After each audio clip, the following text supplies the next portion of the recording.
Well, I guess why don't you just start with like what it is first? Maybe that would probably be the easiest. Yeah. So started as a '71 Bonneville or TR6 actually, but I have a 2-carb head. And bought it when I was 17, and bought it in Maryland. My father shipped it to me in California, 2016. A couple years later, I was doing only Harley stuff at the time, and was like, I won't be getting to this anytime soon. So, sold it to a friend of mine that then moved to the Midwest. I just so happened to be working in the Midwest, a couple hours away from him, right before he was moving to the East Coast, and he offered it back to me, and I bought it back from him. And then I just started coming up with ideas for a Triumph that doesn't look like any other Triumph I've dealt with. I think a lot of custom Triumphs with bolt-on hardtails or anything like that are kind of cookie cutter, or like they all kind of look the same. Or when people do, Triumph show bikes and stuff, this is a 60s custom, like inspired by this or that. And it's like, to me, this is inspired by something that doesn't exist.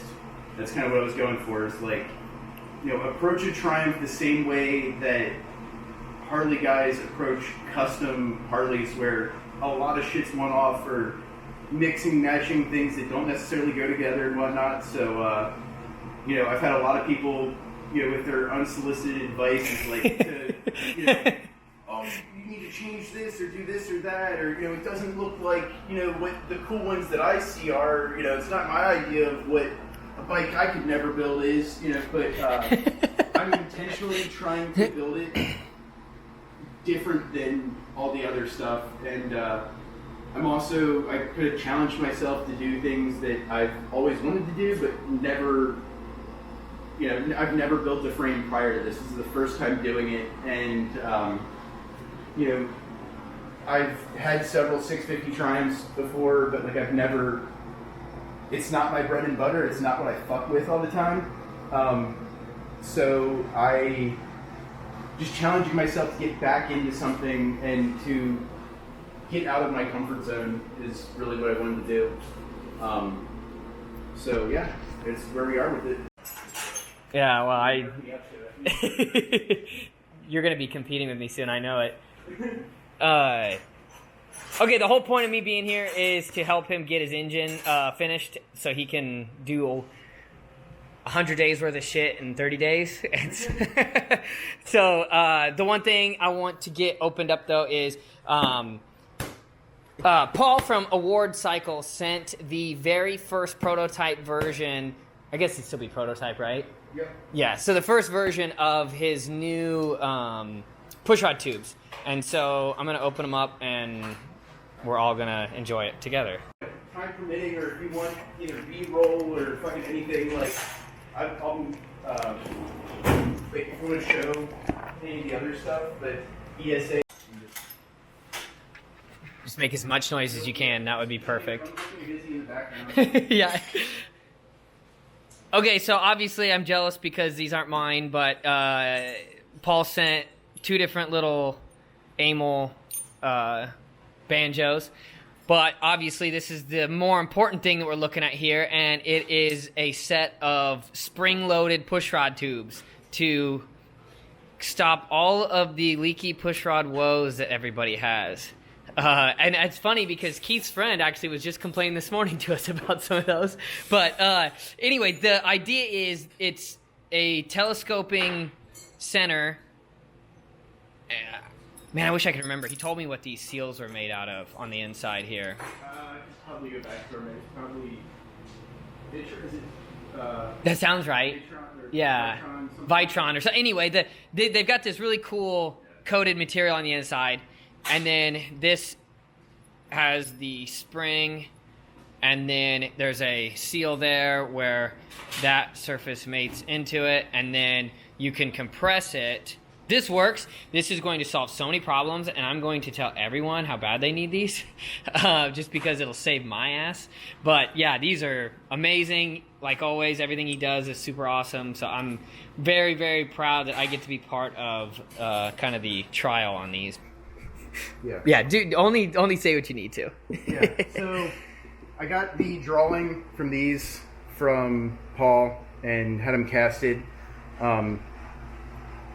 They need the seat for the needle pressed in and the height adjusted, whatnot. And there are a few little things they need to do. We need to relieve some for the float to actually go up and down. But AJ brought a tap for these, and then this is just a NPT fitting on a swivel for AN. So that's probably what I'm going to be running if I can't get the ones from Paul machined for AN in time with the 2 weeks I've got. The 2 weeks, Then, goddamn. I also made insulator block or carb extensions or inlet extensions out of Altum. So high temp plastic or acrylic, whatever it is. So these are 1 inch, and then just put a machined groove in there. You can actually polish these out very lightly, and you see right through them. I know that they'll end up getting soot, and it'll be completely irrelevant, but For show. for show, or just to be different, clear and acrylic, and to be, Can't hold one of those up to the light. just to kind of, not that aluminum is too heavy, but it is in fact lighter than aluminum, so. And it just looks it's kind so of cool. in the Just sun. different, yeah. It's gonna look so cool. Scratched up or anything? Well, that's it. Even when I was handling it, I was so scared, but it's like, oh wow, this is incredibly durable. Yeah. Take that, Electron.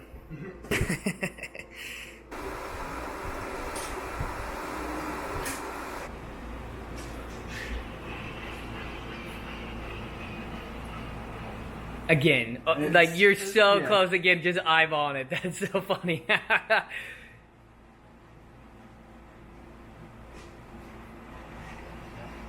Some big brain shit right here.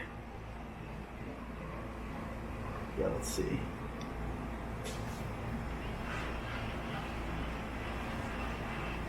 That looks I pretty think that's good. close enough. Yeah, that looks good, dude.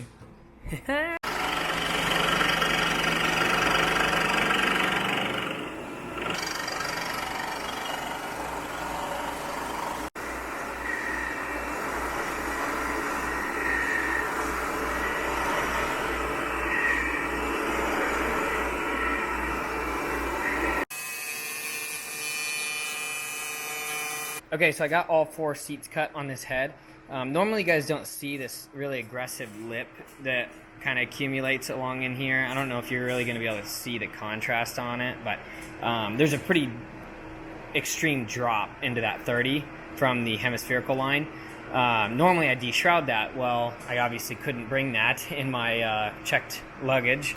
And so I actually get to do what Dan has always wanted me to and use the Fordham. And so there's this super slick little tip here, and this is how Dan does his, and so now I get to try it out and see what he's been hounding me for.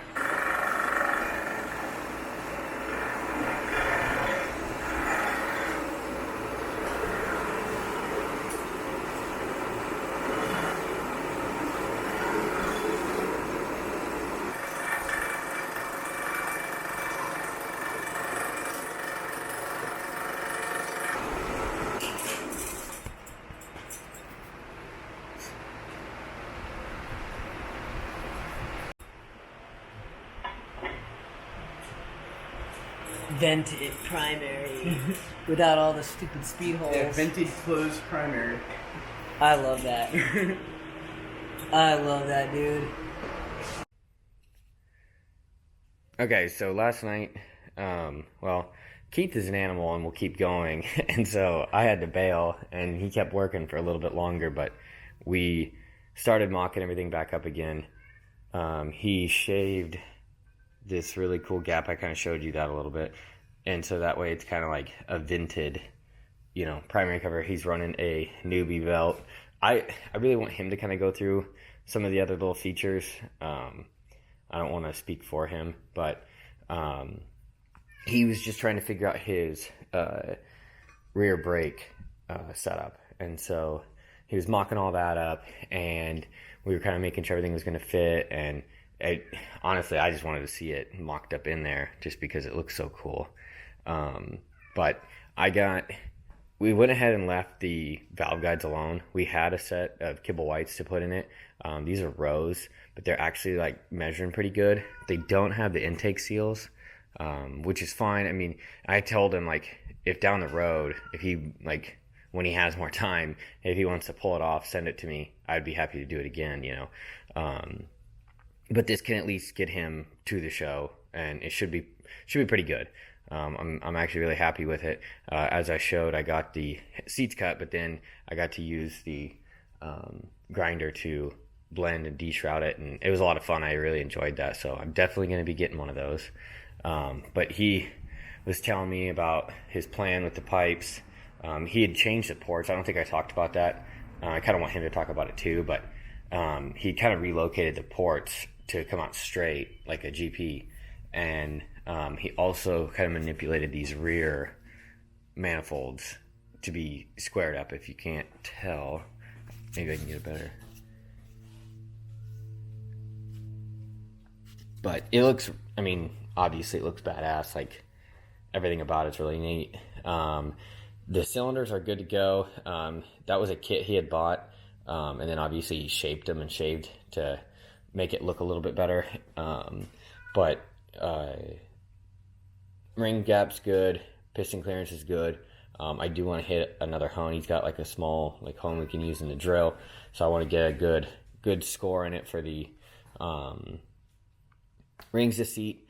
And we have to get some lapping compound to finish the valve job, and then I'll get the head together, I'll get the cylinders prepped, and then we're going to get the cases blasted today, and when we get those back, I can get the bottom end together.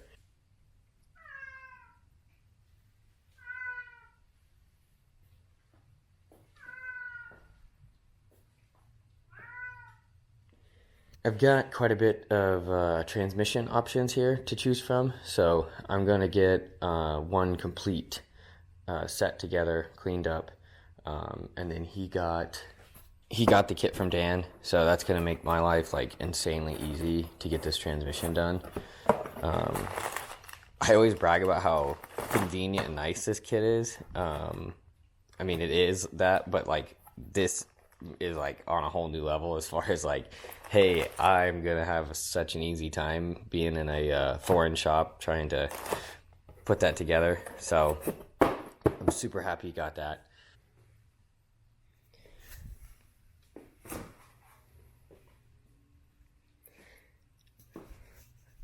I actually got to sit on it last night with the foot pegs and everything mocked up, and it felt really cool. It's funny, he like pretty much built it to the size of someone like me. He's a little bit taller than I am, but it fits me. I mean, it couldn't be any better. So I'm pretty jealous. It's awesome. I'm hoping I get to I'll be here for quite a bit more progress. Just because I want to see, you know, kind of a little bit more finished state, because his vision is just awesome. You know, last night we were talking everything over, and well, he was talking everything over to me, and I just listened, and he was figuring everything out, and it was awesome. Just to kind of see it all come together at that last minute, where you know each problem kind of came up with solutions for everything.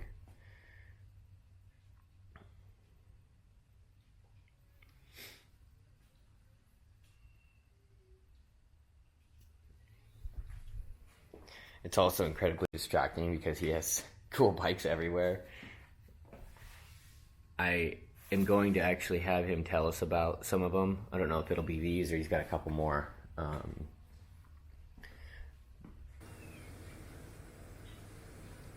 So we just got the lower end back. Actually, Mike from old STF was here a little bit ago helping. They were figuring out some fabrication stuff. And then I'm about to get these kibble white tappet blocks in, and then we're going to hone the interior. So moving along, I really want to get this bottom end together. Like, it'd be cool if we got that in tonight, but I got a new hone, or borrowed a hone from his buddy, so I can clean up the cylinders when we're done and make sure we get those rings to seat. Okay, I guess I'll say what we're going to do. We want to take a break. We're going to spend, what did you say, 30 or 35 minutes? 35 minutes. 35 minutes. We have an alarm set. I'm not going to spend any more than that. But this sat in my kitchen for the past 2 years that I've lived here. And prior to that, I hadn't touched it since 2019. It was running bike when I parked it, as all of them always are. I see no reason why it shouldn't run. There's no fluids in it. I think the points need to be cleaned. Just want to, see if I can get it to start, and like I said, take a break and, be irresponsible for a few minutes. It's not like I don't have a million other things to do, but this is my 51 A10 that I've had for the past 10 years. I got it from Mike from Old STF, good friend of mine. When I got it, it was the drivetrain, frame, rear wheel, and fender. And I sourced the front end, the front wheel, the seat, the tank, bars, the headlight. Yeah, but brag about the front end again, like you did to me. I think I paid $350 for the front end, and it was just something I found on Craigslist from an old, it was a flip camera phone picture, and super shitty. And called the guy, and he was like 8-9 hours away. And Mike posted on Instagram saying, "Hey, does anybody live in this area? Like, can you give me a call?" And Mike Deutsch from Builtwell, guy who runs the cycle swaps, messaged him within like 10 minutes and was like, "Hey, that's where I live. Like, what do you need?" And wired him some money on PayPal, and he was like, "Hey, I'm actually going to be coming up to Sacramento within like 2 or 3 days. I'll go pick it up and bring it to you." And it was one of those things that's just like perfect. Everything worked out just like perfect. So it was a new old stock M20 girder, and not knowing anything about these at the time, I was like, let me just see if it bolts up, or let's see if it, like what I'm gonna have to do bearing wise, or what I'm gonna have to change or whatnot. And it's the exact same races, inner and outer. And this is actually on there for the mock-up. Like, I put it on as a mock-up and like, oh, we take it back off and re-grease everything, clean everything up more, and I never did. Never had to. So, yeah, I'm gonna go grab some oil and a screwdriver to pull off the magneto cover and see if I can't just throw some sandpaper between there and get it to do something. All right.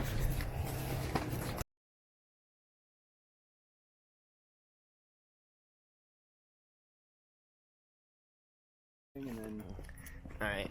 yeah. Nothing? No. Let's see. That's not touching. There we go.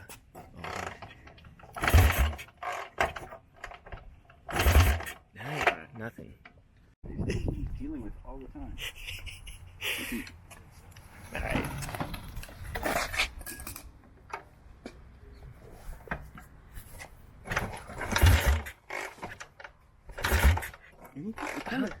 I can't.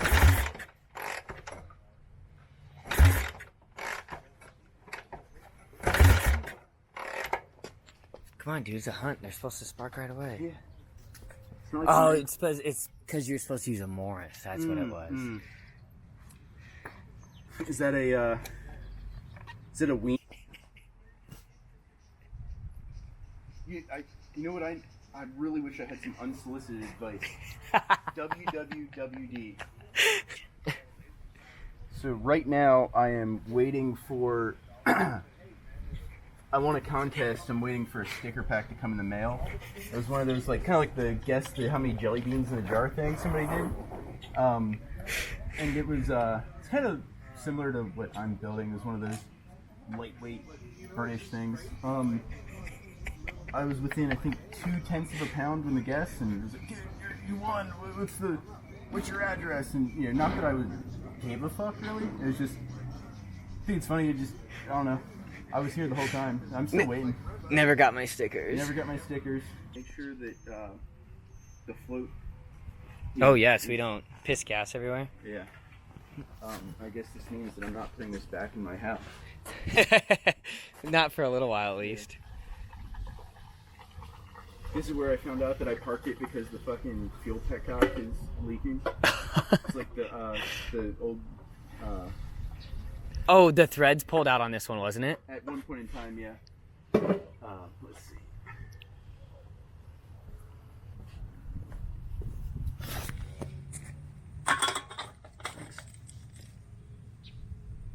I don't think it's gonna slap and tickle. Alright. Alright, how many is it gonna be? 3. 3? 3. My guess is 3.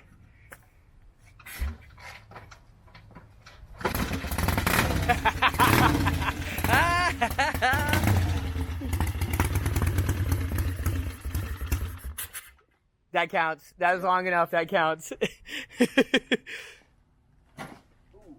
Dude, mine does that too. Yep.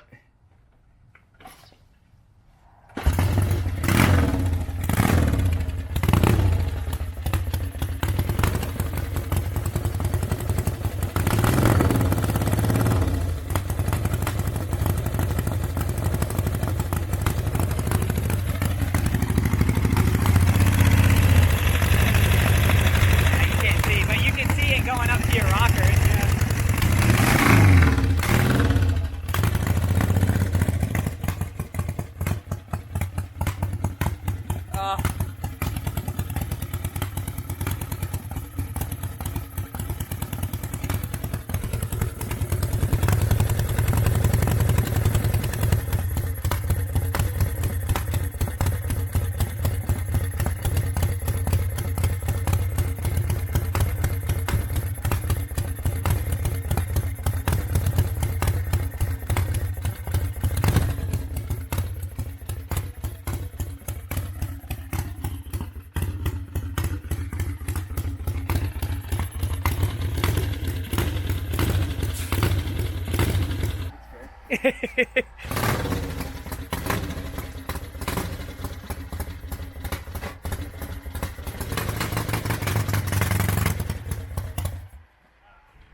Not. I was gonna say, not going downhill. Yeah.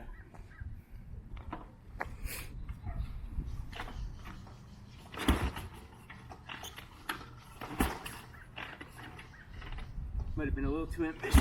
Oh, that's all it took.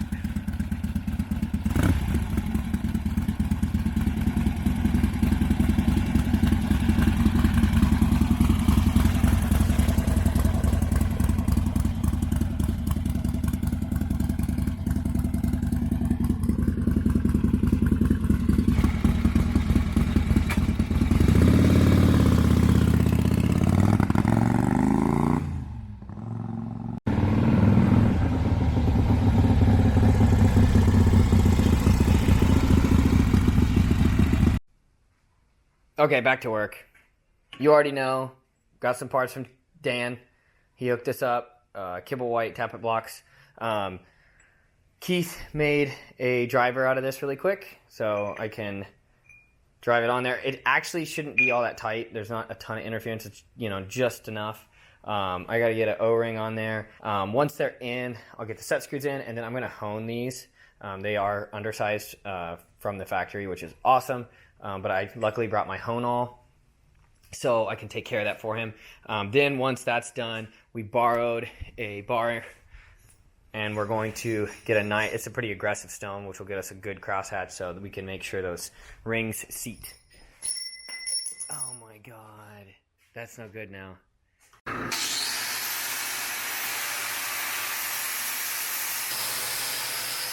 I too can make sparks on the lathe.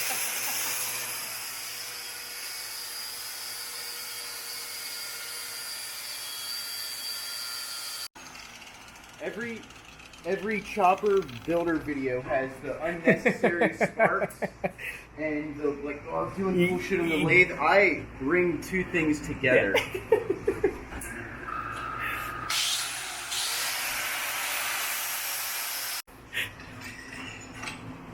It's about a 1/4 inch.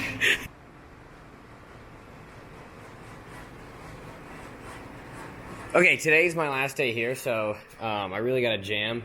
And we kind of, I haven't been filming very much, but also like I want to experience this like for myself, and not like try and worry about having a camera the whole time. Like we hit up a really cool swap meet and found a bunch of neat stuff. I didn't want to film because I wanted to, you know, not be the guy walking around with the camera and actually enjoy, you know, the moment. So you didn't get to see it, which is fine. But Keith's getting a lot of shit done. He's really hammering through. I had a couple of hiccups with, it's a leaf spring style transmission, which those fight me. I'm not a big fan of those, but we got it. Well, Keith actually kind of figured it out. I was drained and tired and couldn't figure it out, and he took a look at it and jammed on it. Got it. Anyway, today I need to get the timing gears on. This is just a mock-up cover. I want to drop the cylinders on, get the primary on, and then hopefully I can get the pushrod tubes on and the head on, so that way we can kind of look at those and make sure everything's going to be cherry. So again, I'm not going to be filming because I just don't have time. We're on such a tight, Keith's on such a tight deadline, and I'm also on a tight deadline with this engine. So we'll do like maybe a little bit here and there to wrap it up, but yeah, there's a lot left, but we can get it done, and we'll show you at the end, I guess.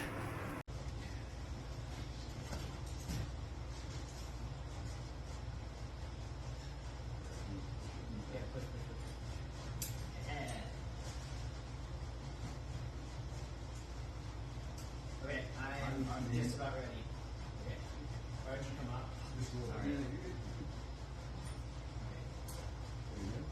I think I need behind my hand. Can you come like in between my fingers? You push. I'm gonna hold it.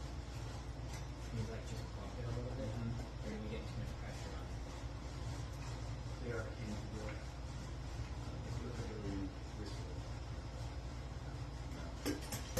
Ha ha ha! Fuck you, fucking.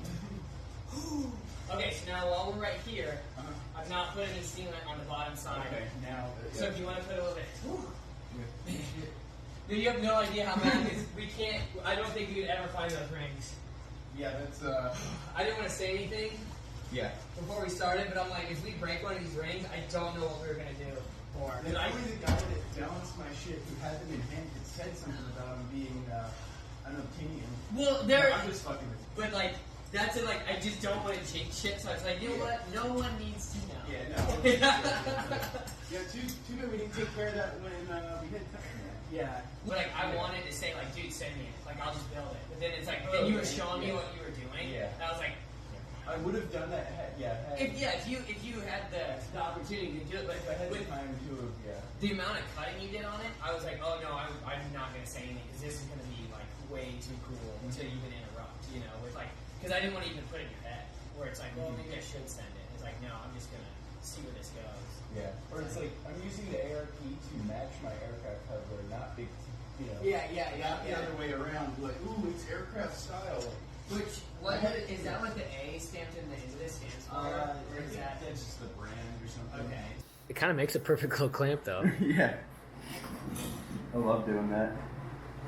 Alright, so I don't want to run the Acorn nuts. I'm going to run banjo bolts and then ARP 12-point nuts instead. So I'm welding up the end with stainless so I can then polish it out and kind of match my case hardware. So let's see how this works out.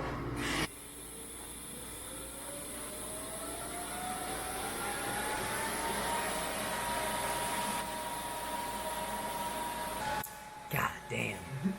I wish, yeah, oh yeah. Look at that. It's like perfectly flat. That's gonna polish out. I wish, here, let's see, we'll do the old influencer trick. It's not working. And these are also new ones that I had ordered. Not original. I think it has whatever thread pitch. Whatever the standard thread pitch is, not the early BSF. The new ones come with aluminum caps on the end, so that you can. They looked a lot shinier before. I was touching them all up, but yeah.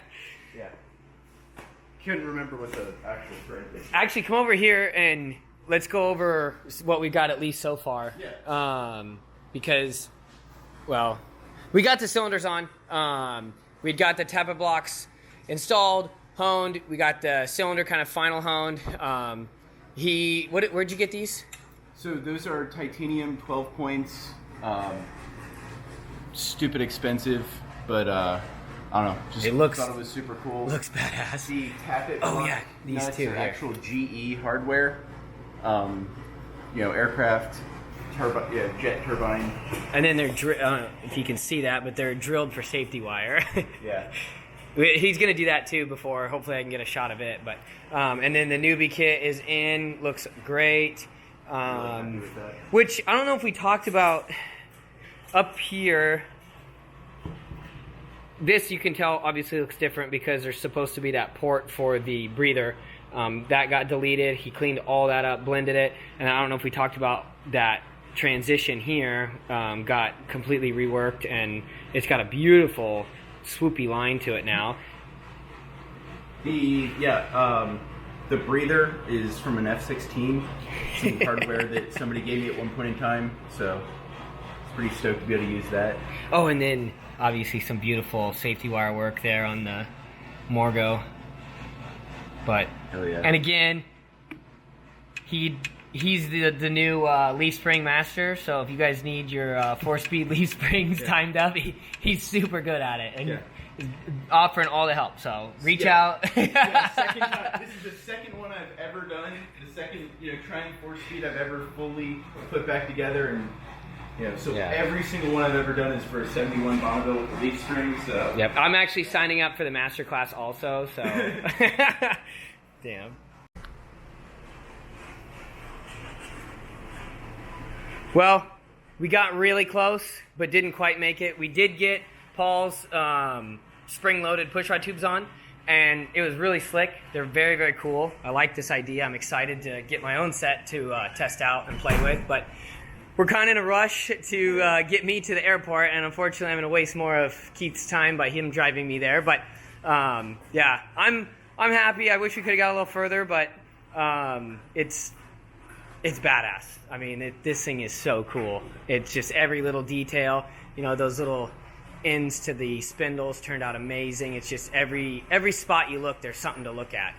People who know these cylinders know that this isn't how they're shaped, so they can appreciate how much they, flow and look better now. The front exhaust spigots are going to really stand out, I think. I'm really excited for that part. He shaved down the fins on those rocker covers, and just, I don't know. Anybody who knows what they're looking at is going to realize how awesome this engine looks. But we didn't get a cool photo of us holding it together like our baby, but it's all right. I'm going to come back so I can. We'll just hold the whole bike up. I think the thing's going to be less than 300 pounds. So. Oh, cool. Yeah, we'll get a badass photo of holding the whole thing. Yeah. Well, I made it back home. I went out there with the intention to just help somebody that seemed like they were doing something cool. Keith just seemed like a nice guy, so it was like this wild, hey, let's do it. And it ended up being like more so about just making friends than anything else. I mean, Keith is an amazing dude, so nice, so generous. We got along so well. I mean, we made fast friends, and I think that was more of a focus than getting anything else done. So it was totally worth it. I really had a really good time. Like, I'm already planning the next time we get to hang out. So it was awesome. I can't say enough about Keith. He's a phenomenal worker. I've never met anybody I would trust to work on something, and that's the exact feeling I got right away. Is I'd let this guy do anything to anything I own. So it was awesome. It was a really, really good time. I did not expect that at all. You guys need to pay attention to what he's doing, because it's pretty phenomenal. So I'm sure this video is gonna have like horrible continuity, but there was a lot to do, and again, I was like, you know what, put the camera down, because I'm having fun in conversation and just watching him work. And so I really wanted to document the whole thing, and we had a lot of fun. It felt like we'd been friends for a long time, so it was very cool. Hope you guys kind of enjoyed it.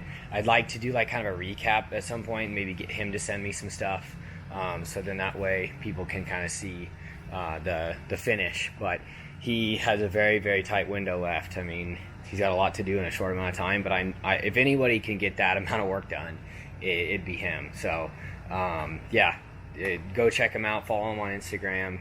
It's Flying PEZ. He is the chopper counselor. So he's an amazing, nice guy, and just he listens. He's got good stories. Yeah, it was fun. So thanks for watching, guys.